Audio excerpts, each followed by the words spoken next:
Bom, gente, última parte aqui para a gente finalizar esse projeto 3 é a obtenção de impedância de entrada e de saída. A gente já começou a falar sobre isso durante a aula lá no DGO. E vamos dar continuidade aqui com um exemplo para ficar mais claro. Esse arquivo de exemplo ele vai ser colocado lá no Google Classroom também. E é o que? Um emissor comum com o BC547, tá? O arquivo vai com esse include aqui. Vocês vão ter que mudar a linha de include lá para onde estiver o modelo de vocês. Quem não estiver usando o 547, pega lá no Google Classroom que eu já coloquei lá. É um emissor comum básico com resistor de coletor, nem é carregativo, para ficar ainda mais fácil de entender, tá?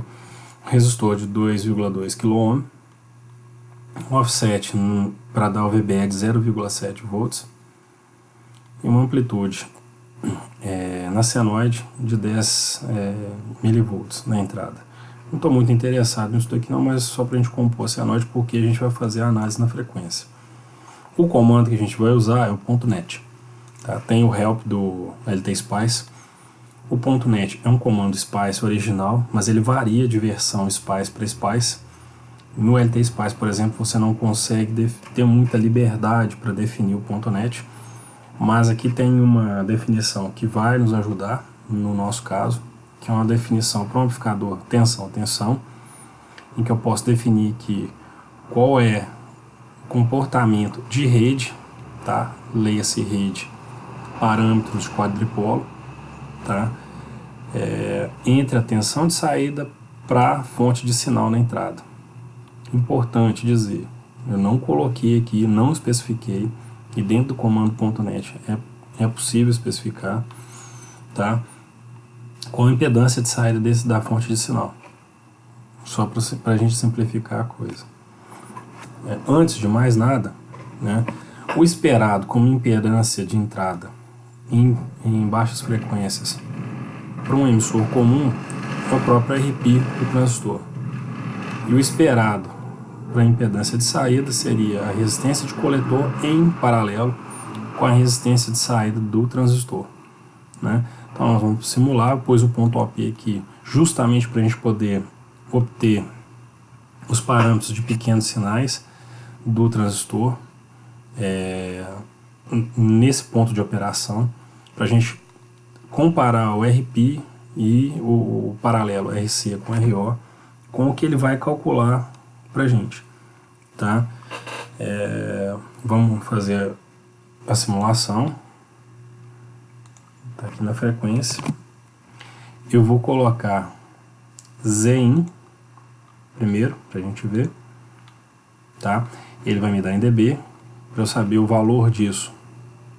Ou eu faço a conta inversa de dB para real, ou simplesmente posso vir aqui e passar o eixo para linear, tá? Vou adicionar um plot pane para plotar Zout. Já está linear, né? O valor Zout para baixas frequências está aqui 1.686 kΩ, né? E o valor Zin 3.4148 kΩ, né? Então, o esperado para Zin é RP 3.22 kΩ. Está bem próximo, tá certo? Bem próximo. O esperado para Rout é RO, que é 6.82 kΩ, em paralelo com o 2K2. Então vamos fazer a conta. Então 6.82 2K2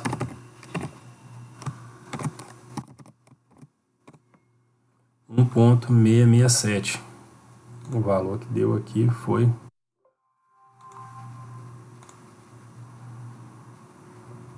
1.667 316 quilômetro. 1667, 1.316. Muito próximo, varia de acordo com as não linearidades do modelo do transistor, tá certo? Efeitos que a gente não considera quando a gente calcula, tá? Mas os resultados estão muito próximos, Z-in e Z-out. Questões sobre os quadripolos. Eu também posso plotar aqui os meus quadripolos, tá? Parâmetros dos quadripolos, H, Y e Z, tá?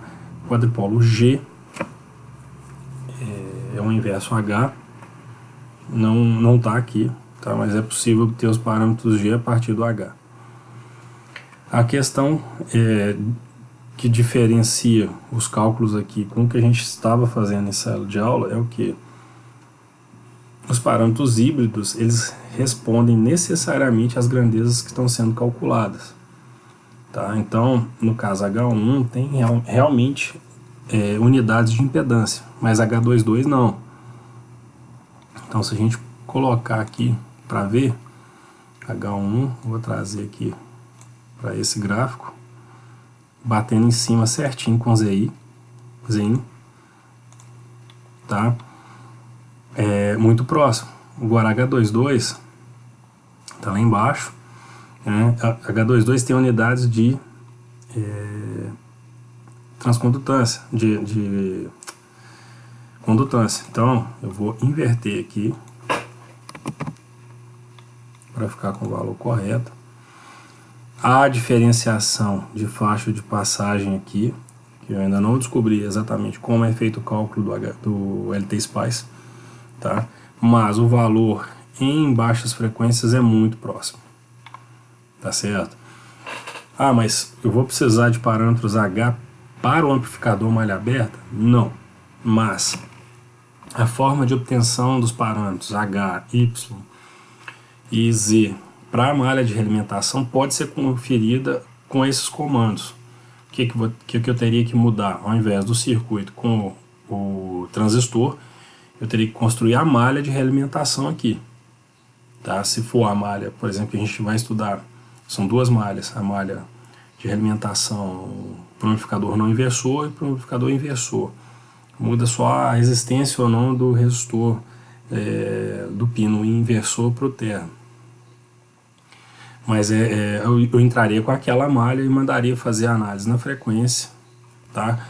Tomando que eu estou fazendo realimentação em tensão, para o caso amplificador de tensão. A gente estudou, por exemplo, que um amplificador inversor, amp-op inversor, a análise mais fácil para ele seria de transimpedância, ou seja, entrada em corrente para uma saída em tensão. Então, eu teria que mudar aqui, observar a tensão na saída para uma fonte de corrente. Teria que mudar aqui uma fonte de corrente. Não muda a análise, tá? Posso fazer a análise manual, como a gente já fez, simples. A gente tem os exemplos em sala de aula. E é só substituir pelos valores que foram passados para o projeto 3. E ainda dá para conferir aqui no caso, tá? Mas por que eu estou mostrando o ponto net? Porque nós vamos usar os valores Z-in e Z-out para malha aberta, para obtenção da impedância de entrada e de saída na malha aberta do amp-op que vocês projetaram. E depois nós vamos fazer de novo o cálculo Z-in e Z-out via ponto net para determinar o valor final após a realimentação negativa, tá? Então, por isso que esse comando está sendo mostrado aqui, tá bom? É isso aí.